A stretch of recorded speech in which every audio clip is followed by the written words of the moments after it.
और खबर महाराष्ट्र के परभणी से है, जहां पर बाबा साहेब भीमराव अंबेडकर की प्रतिमा के पास संविधान की रेप्लिका को फाड़ने को लेकर के जिस तरह से लोग वहां पहुंचे और इसके बाद अब लोगों का गुस्सा फूट पड़ा है कि आखिर कैसे संविधान का अपमान कर दिया गया है। सड़कों पर आप देख रहे हैं जो पुलिस है वहां पर पहुंची हुई है, लोगों को काबू करने की कोशिश की जा रही है, आंसू गैस की गोली छोड़े जा रहे हैं। तस्वीरें इस वक्त हम आपको दिखा रहे हैं महाराष्ट्र के परभणी से, जहां पर जबरदस्त आक्रोश देखने को मिल रहा है। संविधान की रेप्लिका को फाड़ने के बाद लोग भड़क उठे हैं। जिस तरह से कुछ लोग बाबा साहेब भीमराव अंबेडकर की प्रतिमा के पास बने संविधान की रेप्लिका को तोड़ फाड़ते हैं वहां पर। इसके बाद लोगों में नाराजगी है कि आखिर संविधान का अपमान कैसे कर दिया गया है, और इसी को लेकर के अब वहां जो लोग हैं वो इकट्ठा हो चुके हैं। जबरदस्त बवाल की तस्वीरें देखने को मिल रही है, तोड़फोड़ हो रहा है, पथराव हो रही है। पुलिस ने भीड़ पर काबू पाने के लिए आंसू गैस के गोले भी छोड़े हैं। 3 तस्वीरें हम आपको दिखा रहे हैं कि कैसे जो लोगों का गुस्सा है वो फूट पड़ता है। क्या जानबूझ करके लोगों को उकसाने की कोशिश की गई है? सवाल ये उठ रहा है। परभणी में जो हिंसा है उसको काबू में करने की कोशिश हो रही है।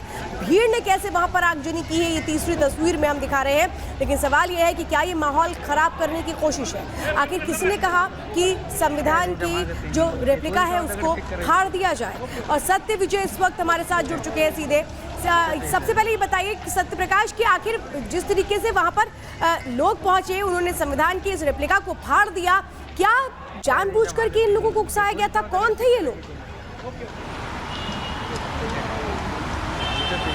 देखिए, मामला है कल का है और कल एक शख्स ने जो कि परभणी चौक के पास वहां पर जो बाबा साहेब अंबेडकर का प्रतिमा था वहां पे संविधान कॉपी रखा गया था और जो कि उसको फाड़ दिया। उसके बाद लोग इकट्ठा हुए और काफी गुस्से हुए और आज जो है बंद का आह्वान बुलाया गया था। जो वहां पे संगठन अलग अलग हैं, उन्होंने आज जो है परभणी बंद का आह्वान किया था और आज जो है पूरा परभणी में दुकानें बंद थी, लगभग सारी चीजें बंद थी। इसको लेकर वहां पे जो संगठन इकट्ठा हुए और लगातार वहां प्रोटेस्ट शुरू था कि उस शख्स को जिन्होंने संविधान का अपमान किया है उसको तुरंत अरेस्ट किया जाए और तुरंत ही उसको सजा सुनाई जाए। इन चीजों को लेकर, मांग को लेकर वहां प्रदर्शन कर रहे थे। उसी समय पुलिस के साथ कहीं कहीं पत्थरबाजी हुई है। पुलिस उन लोगों को रोकने की कोशिश किया है और पत्थरबाजी के बाद कहीं कहीं पुलिस को जो आंदोलनकारी थे उनके ऊपर कहीं कहीं आंसू गैस छोड़े गए।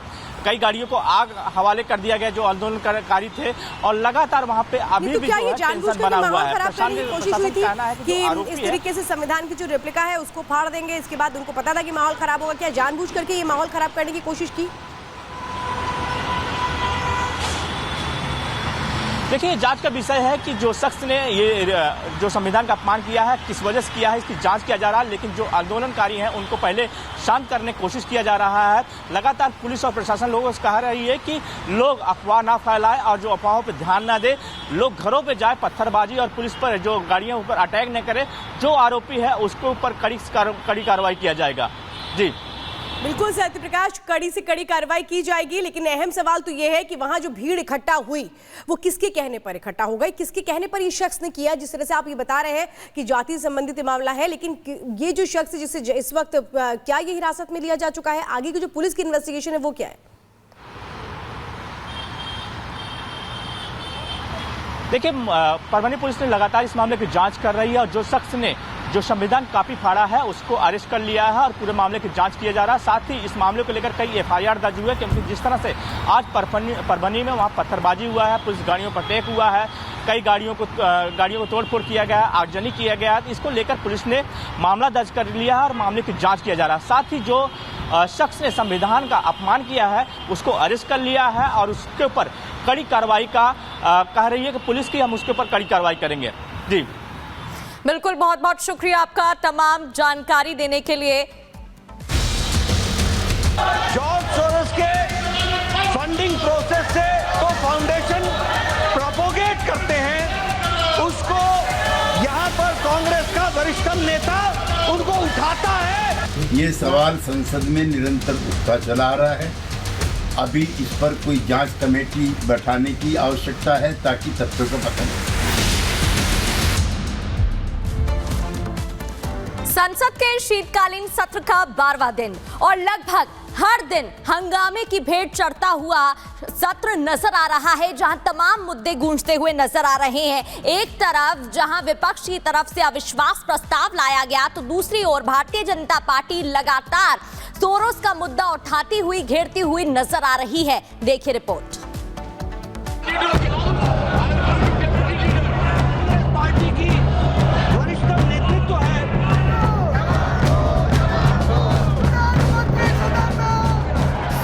हंगामा बरपा है,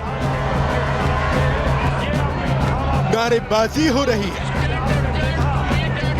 और बीजेपी सवाल कर रही है कि सोरोस और सोनिया गांधी के बीच क्या कनेक्शन है। सोरोस और कांग्रेस पार्टी की वरिष्ठ नेतृत्व का क्या संबंध है?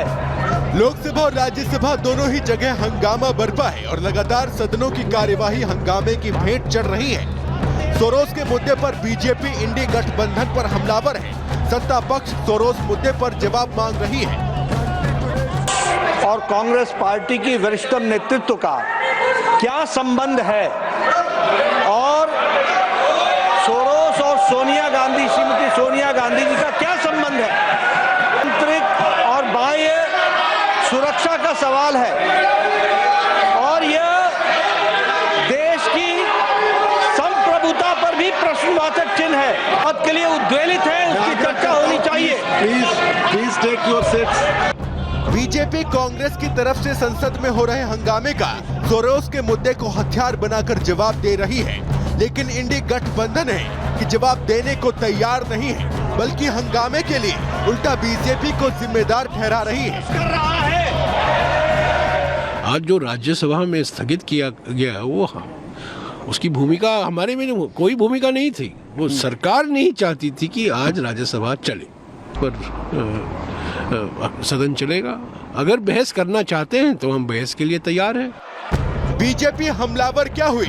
इंडी गठबंधन ने राज्यसभा के सभापति पर ही दबाव बनाना शुरू कर दिया और सभापति जगदीप धनखड़ को पद से हटाने के लिए राज्यसभा में अविश्वास प्रस्ताव का नोटिस दे दिया, जिस पर संसदीय कार्य मंत्री किरण रिजिजू विपक्ष पर जमकर बरसे कि विपक्ष के लोग ना लोकतंत्र को मानते हैं, ना चेयर का गरिमा को ध्यान रखते हैं। आप लोगों ने, मैं नाम लेकर कह सकता हूं, टेलीविजन में बाहर जाकर के पब्लिक के सामने में उपराष्ट्रपति का नाम लेकर के आप लोग बेमतलब से आरोप लगाते हैं। आप लोग इस सदन का सदस्य होने का लायक नहीं है। आप चेयर को अगर इज्जत नहीं दे सकते हैं तो इस सदन का सदस्य होने का कोई अधिकार नहीं रखता है। संसद के मौजूदा सत्र की शुरुआत से ही सदन में सत्ता पक्ष और विपक्ष के बीच गतिरोध जारी है और अब जब ऐसे में सभापति जगदीप धनखड़ के खिलाफ अविश्वास प्रस्ताव लाया गया है तो ये कहीं से भी विपक्ष के लिए आसान नहीं होने वाला है, क्योंकि 20 दिसंबर को संसद का सत्र खत्म हो रहा है। ऐसे में सभापति को हटाने के लिए 14 दिन पहले अविश्वास प्रस्ताव लाना जरूरी होता है, लेकिन ये प्रस्ताव 10 दिन पहले लाया गया है। साथ ही प्रस्ताव का लोकसभा से भी पारित होना जरूरी होता है। ये प्रस्ताव ऐसे वक्त में लाया गया है जब बीजेपी कांग्रेस और सोरोस के संबंध को लेकर सवाल कर रही है। इसी बीच इंडी गठबंधन में नेतृत्व को लेकर जंग भी छिड़ी हुई है। ऐसे में अविश्वास प्रस्ताव पर इंडी गठबंधन के अंतर्कलह भी सामने आ सकते हैं। यानी सोरोस मुद्दे पर घिर चुकी कांग्रेस तिलमिलाहट में प्रस्ताव तो लेकर आ गई है, लेकिन यह प्रस्ताव पूरे इंडी गठबंधन पर भारी पड़ सकता है। Bureau report, Republic Bharat.